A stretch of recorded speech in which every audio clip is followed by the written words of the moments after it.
지난주일 말씀을 기억하시겠죠?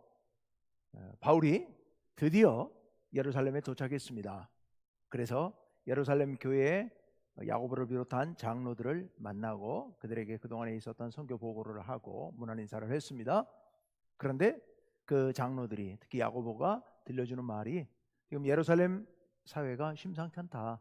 그 당시 사회가 유대 민족주의가 아주 극도로 왕성하게 과도하게 이렇게 부풀어 올라 있었던 때에, 사실 그로부터 10년 후에 유대 로마 전쟁이 일어나거든요. 그래서 그때 성전도 다시 불타고 유대 민족이 다 망하게 되는, 완전히 무너지게 되는 그런 무서운 일이 66년부터 72년 사이에 일어나게 되거든요. 근데 이때가 지금 57년이니까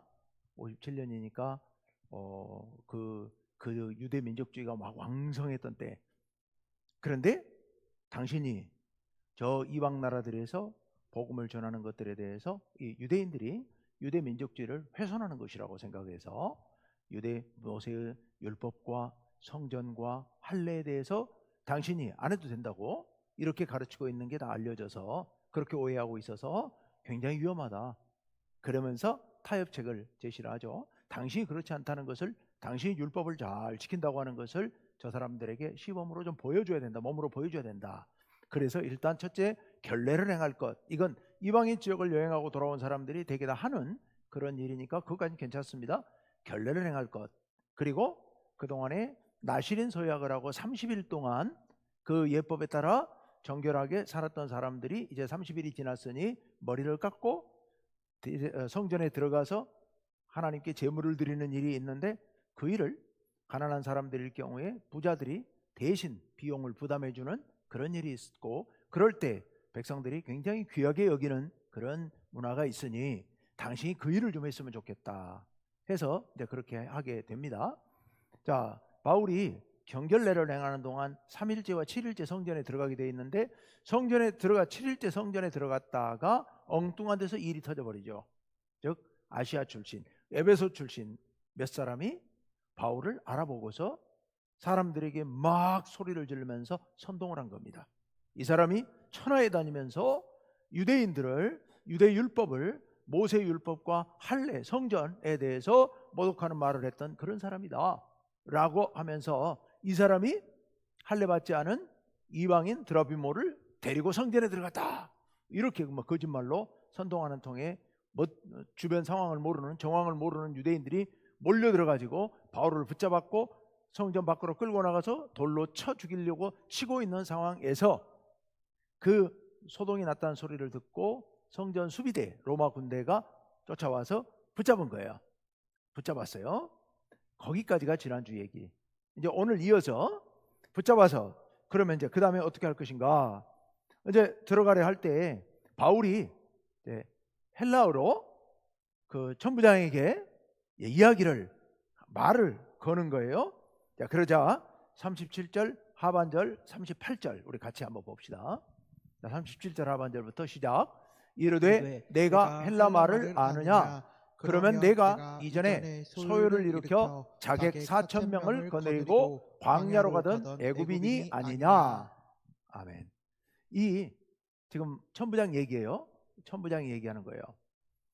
천부장이 달려와가지고 바울을 체포해가지고 두 쇠사슬에 손과 발을 묶어가지고 지금 그 수비대 안으로 끌고 가려던 중이었거든요.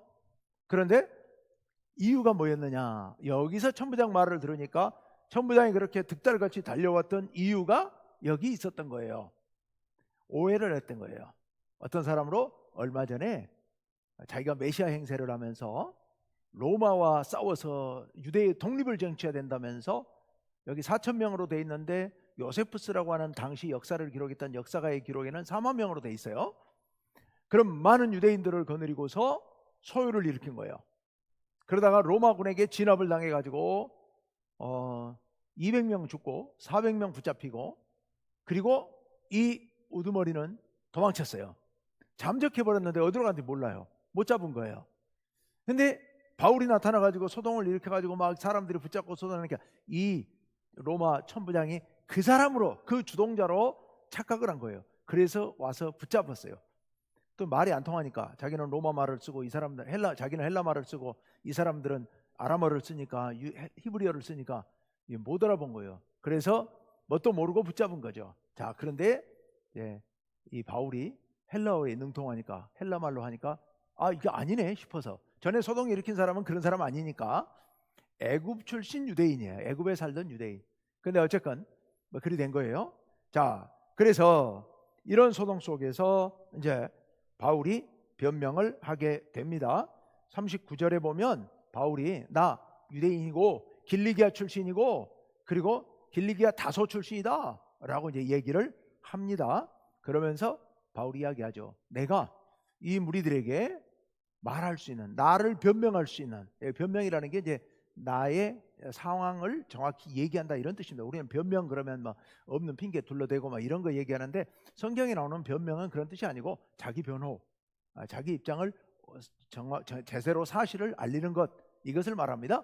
그래서 그런 기회를 달라라고 얘기를 하니까 이제 바울이 이야기를 합니다. 40절 다 같이 읽습니다. 시작. 천부장이 허락하거늘 바울이 층대 위에 서서 백성에게 손짓하여 매우 조용히 한 후에 히브리 말로 말하니라. 아멘. 천부장이 허락을 합니다. 바울이 층대 위에 섰어요. 이 층대라는 게 지금 유대인들이 모여서 있는 그 예루살렘 성 안에 일반 구역과 로마군 수비대가 있는 그 수비대로 들어가는 계단이 두 단계의 계단이 있는데, 첫 계단이 있고 좀 가다가 또 두 번째 계단이 있는데 계단 위에 있었어. 이 계단을 지나서 들어가면 로마군 수비대, 바깥쪽은 유대인들이 자유롭게 활동하는 구역이고 거기는 들어갈 수 없어요. 중간에 서 있는 거예요. 근데 이게 굉장히 상징적인 의미가 있죠. 지금 바울은 유대인들과 로마인들 중간에 지금 서 있는 거예요. 그리고 말로는 유대 말도 하고 헬라 말도 하고 양쪽 다 말해요. 지금 천부장에게는 헬라 말로 말하고 백성들에게는 유대 말로 말하고 그 중간에 지금 서 있는 거예요. 어쨌건 거기 서서 손짓을 해서 조용히 시킨 후에 히브리 말로 말을 합니다. 이때 히브리어는 사실 히브리 말이라고 하는 건 아람어를 말하는데, 히브리어는 그 당시 사어가 되어가지고 이미 안 씁니다. 사람들이 다 몰라요. 히브리어 말을. 자기 나라 말을 다 잊어버렸어요. 히브리 말하고 아주 가까운 거의 비슷한 아람어를 쓰고 있는 거예요. 그래서 지금 아람어로 아마 바울이 얘기했을 거예요. 예수님도 아람어로 말씀하셨고 히브리어를 안 쓰셨습니다. 자, 어쨌거나 여기서 이제 히브리 말로 이야기를 하니까 백성들은 깜짝 놀라서 더 귀를 기울여 듣습니다. 왜요? 자기들이 쓰는 말을 쓰니까, 아람어를 쓰니까.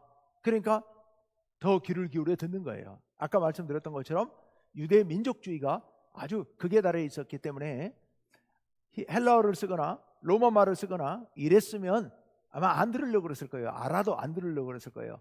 근데 히브리 말을 쓰니까, 아람어를 쓰니까 아주 그냥 마음이 좀 열린 거예요. 그래서 말을 듣습니다. 자, 그런 상황에서 이제 22장으로 넘어가서요. 22장에 가서 듣는 상황에서 바울이 이야기를 합니다. 3절인데 너무 길어서 앞뒤로 잘랐어요. 3절 앞부분 다 같이요. 시작. 나는 유대인으로 길리기아 다소에서 낳았고 이 성에서 자라 가말리엘의 문화에서 우리 조상들의 율법의 엄한 교훈을 받았고. 아멘. 나 유대인이다.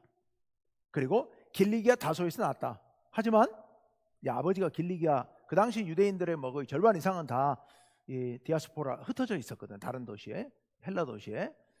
바울도 그런 상황. 그래서 거기 태어났어요. 그렇지만 자라기는 어디서 자랐어요? 이성, 그러니까 예루살렘. 어려서부터 예루살렘에 와서 성장을 한 거예요, 바울은. 그러면서도 가말리엘 문화, 그 당시로서는 최고의 명문 랍비였던 가말리엘 밑에서 아주 엄격한 율법 교육을 받았다는 겁니다. 그 당시 뭐 가말리엘 그러면 최고로 인정해줬던, 존경받던 그런 랍비예요. 그래서 내가 그런 가말리엘 문화에서 교육받았다라고 얘기하면서 그 다음 23절 하반절 그 4절까지 다 같이요. 시작. 오늘 너희 모든 사람처럼 하나님께 대하여 열심히 있는 자라. 내가 이 돌을 박해하여 사람을 죽이기까지 하고 남녀를 결박하여 옥에 넘겼노니. 아멘. 바울이 전에 예수 믿기 전에 했던 얘기죠. 너희들처럼 내가 아주 열심이었다. 하나님께 대해서 열심이었다. 근데 어떻게 열심이었느냐? 4절, 내가 여기 이 도는 바로 예수님의 복음, 예수 믿는 도, 이 도를 박해하여 사람을 죽이기까지 하고, 이제 스데반 죽인 사건 외에도 아마 다른 사건들에 예수 믿는 사람 잡아다가 죽인 일에 바울이 연루됐던 것 같아요. 그래서 죽이기까지 하고 남녀를 결박하여 옥에 넘겼다. 수많은 사람들을 붙잡아서 옥에 넘기는 일을 내가 했다라고 자기 자신을 소개하고 있는 겁니다. 즉 나도 너희와 똑같았다. 어쩌면 너희들보다 더 열심히 했다.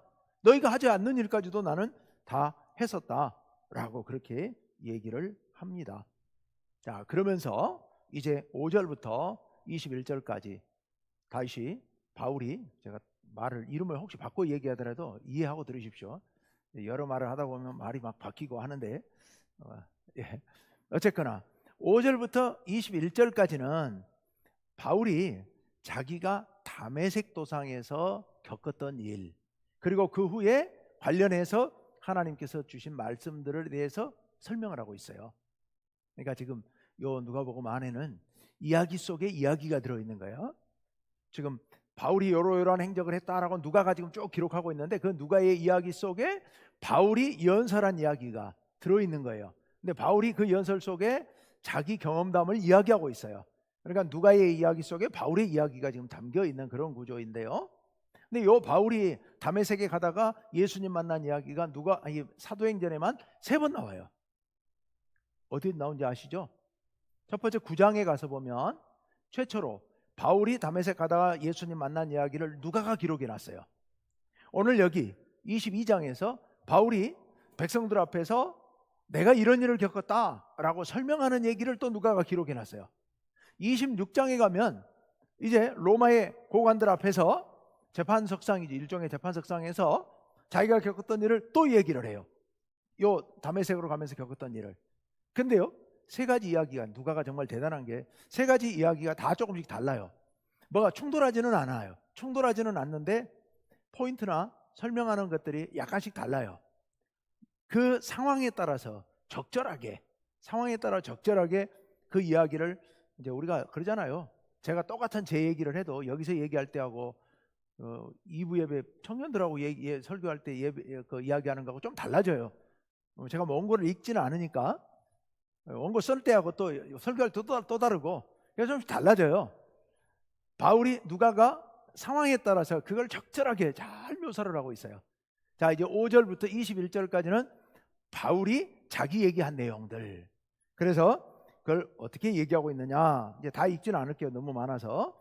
예수 믿는 자들을 결박하기 위해서, 끌고 오기 위해서 다메섹으로 내가 가고 있었다.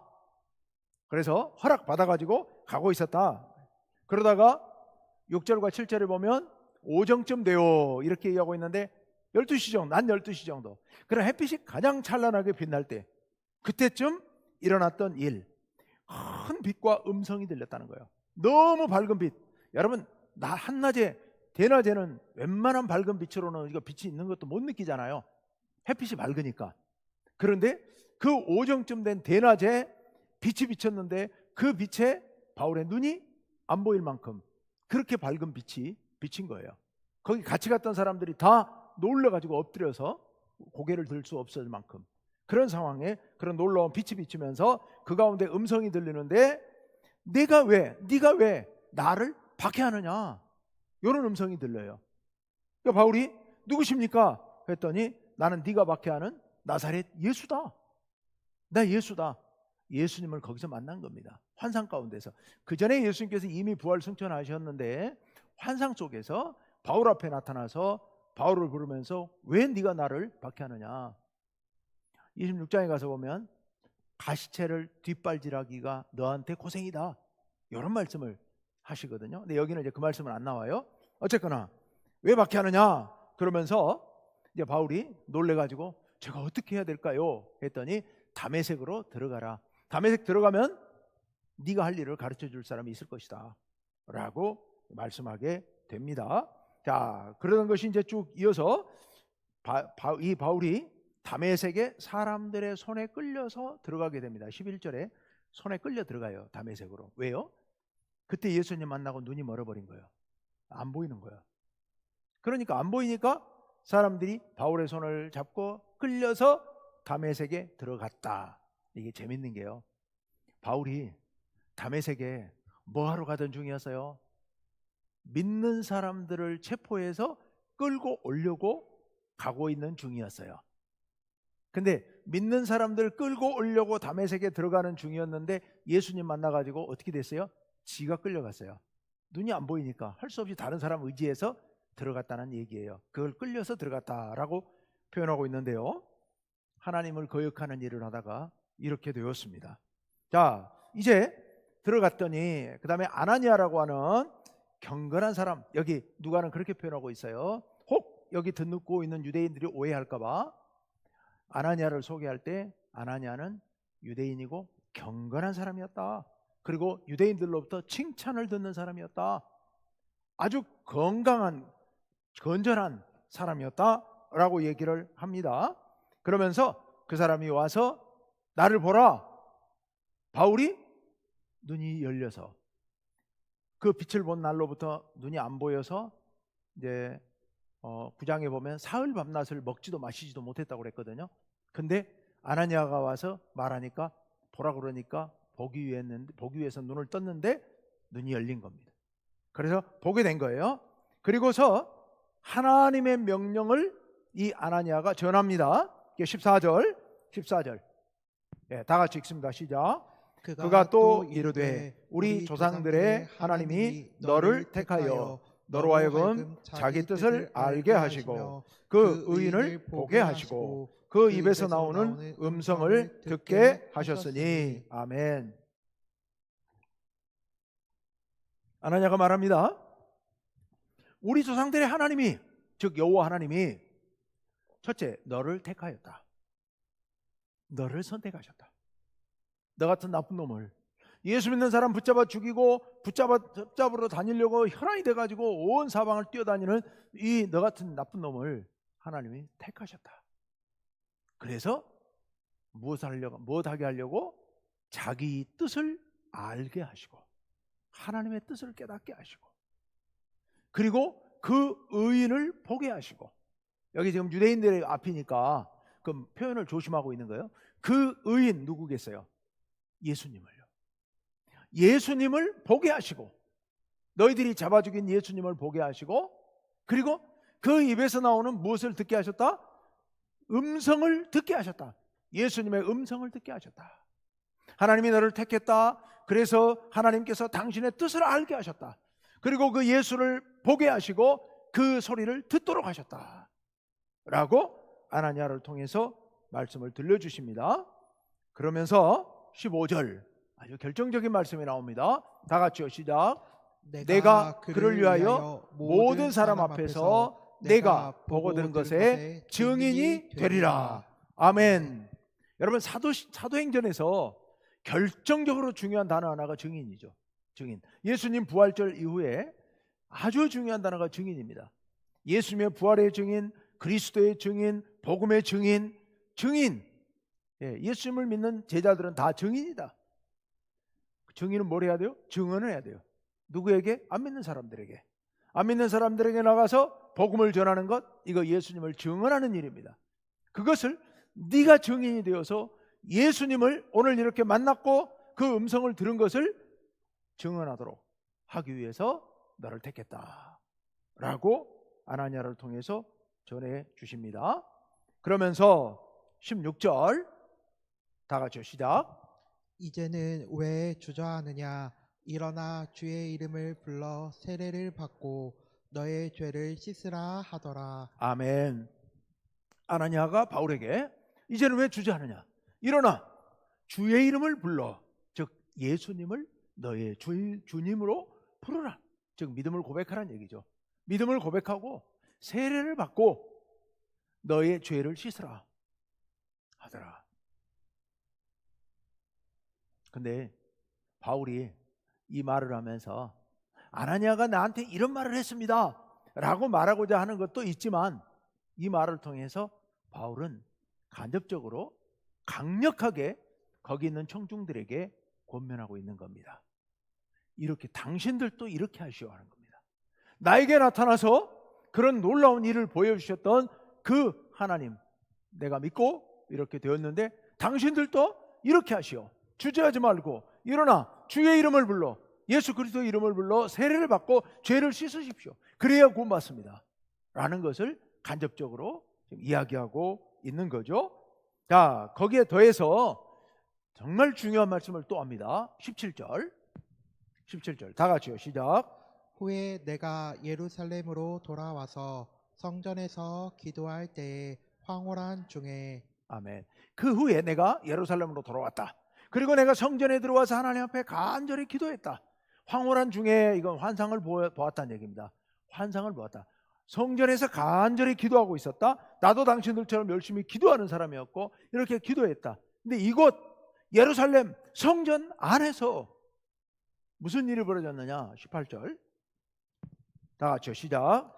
봄에 주께서 내게 말씀하시되 속히 예루살렘에서 나가라. 그들은 내가 내게 대하여 증언하는 말을 듣지 아니하리라 하시거늘. 아멘. 하나님께서 성전에서 기도하는 이 바울에게 나타나셔가지고 나가라, 여기서 예루살렘을 빨리 떠나라. 왜냐? 이 백성들은 네가 나에 대해서 증언하는 거, 복음에 대해서 증언하는 거 안 들을 것이다. 안 듣는다.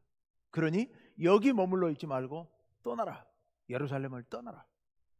지금 유대인들이 아까 유대 민족주의가 굉장히 극에 달했다라고 말씀드렸는데, 유대 민족주의의 중심적인 역할을 하고 있는 곳이 성전이죠.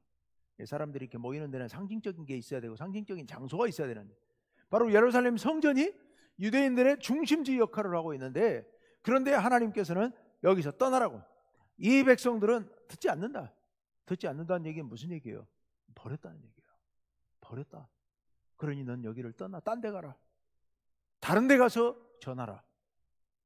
와, 이게 굉장히 충격적인 이야기일 겁니다, 유대인들에게는. 근데 그 말씀을 바울이 그대로 전합니다. 여러분 기억나세요? 창세기 19장에 보면 천사들이 롯을 찾아와서, 어디로요? 소돔성에 롯을 찾아와서 네 가족들을 다 밖으로 끌어내라. 내가 심판한다. 하나님께서 심판하신다. 빨리 끌어내라. 계속 재촉하잖아요. 소돔을 떠나라는 겁니다. 소돔을 떠나라. 왜요? 심판하실 거니까. 하나님께서 바울에게 이곳을 떠나라. 이곳은 내가 버렸다 라는 말씀을 사실상 하셨다는 겁니다. 이 말을 유대인들에게 지금 하고 있는 겁니다. 자, 그러면서 듣지 않는다는 게 나가야 할 이유가 된 겁니다. 근데요, 19절과 20절에서 바울은 하나님 앞에 계속 얘기를 합니다. 뭐라고 얘기를 하냐? 아니에요, 하나님. 내가 전에요, 이 사람들을 앞장서서 핍박하고 예수 믿는 사람 붙잡으러 쫓아다니고 그거 이 사람들이 다 압니다. 그러니까 내가 여기서 예수님을 증언하면 이 사람들이 믿을 겁니다 라는 내용인 거예요. 바울이 그렇게 얘기를 한 거예요, 하나님 앞에.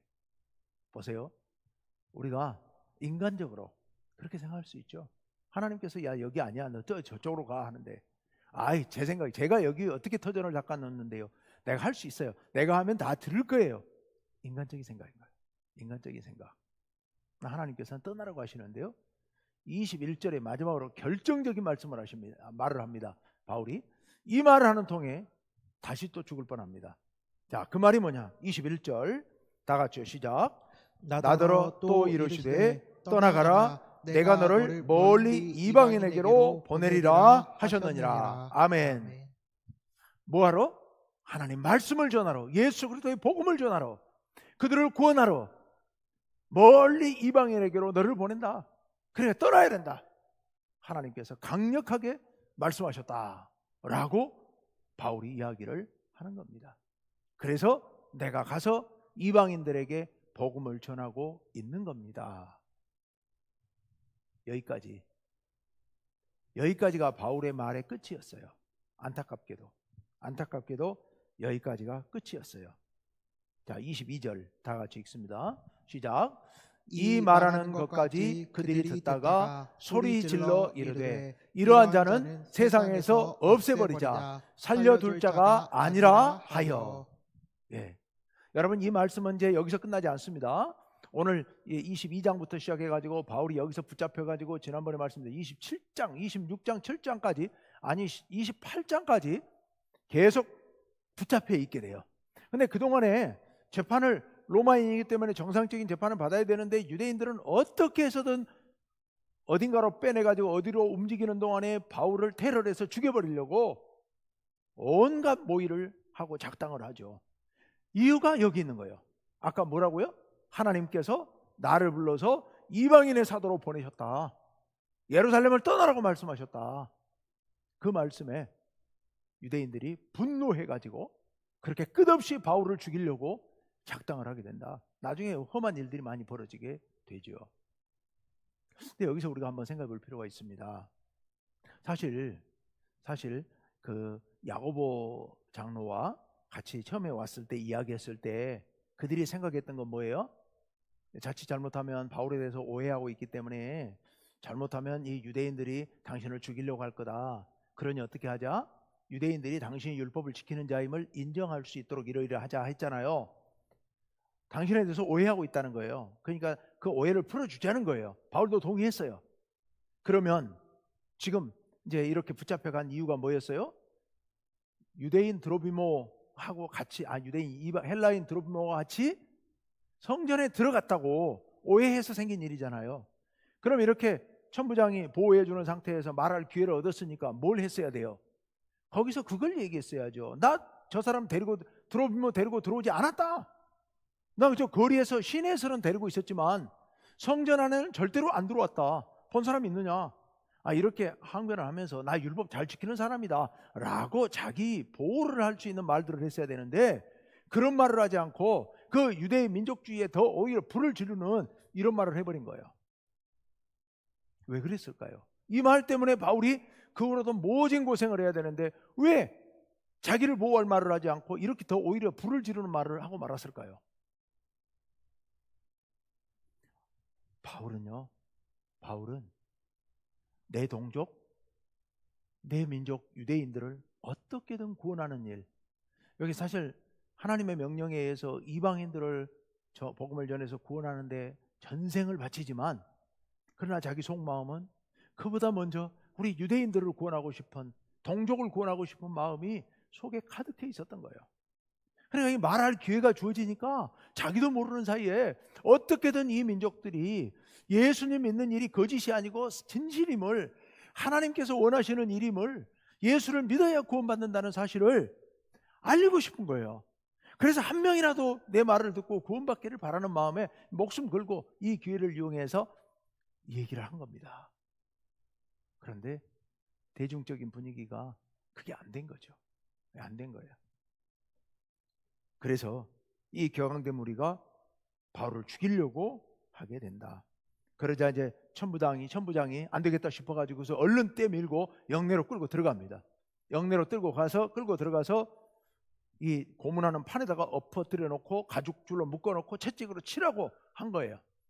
그러니까 바울이 그제서 그 백부장에게, 그렇게 치려고 하는 백부장에게 이야기합니다. 당신들은 로마 시민을 재판 절차도 없이 이렇게 엎어놓고 칠 수 있느냐, 채찍으로. 이건 로마인들에게는 금지되어 있습니다. 로마 시민권 가진 사람들에게는 금지되어 있습니다.